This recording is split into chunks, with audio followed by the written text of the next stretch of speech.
Hi guys, if you want to change table border width in Google Docs like this, then let's see how to do it.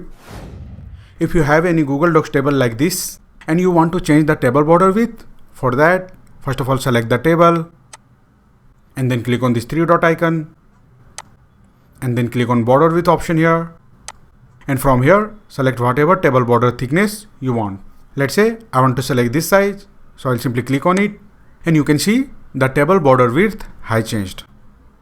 And in case if you want to change any specific table line width, then follow these steps. For the example, let's say you want to change the width of this row's bottom line.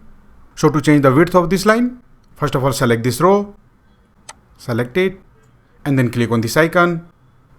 And since you want to change the bottom line width of this row, so here select the bottom border and the line will get selected.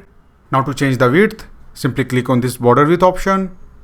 And from here, select whatever width you want. Let's say I want to make it thicker, so I will select this option or this option. I want this, so I'll simply click on it. And you can see the thickness of this line has changed. You can see.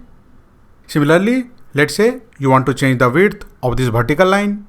So for that, first of all, select this column and then click on this icon.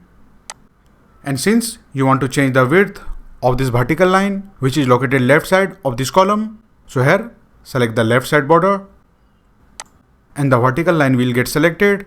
Now to change the width, simply click on this border width option and from here select whatever width you want. Let's say I want this, so I'll simply click on it and now you can see the width of this vertical line has changed. So that's it guys. This is how you can easily change the table border width in Google Docs. If you like this video, please subscribe the channel.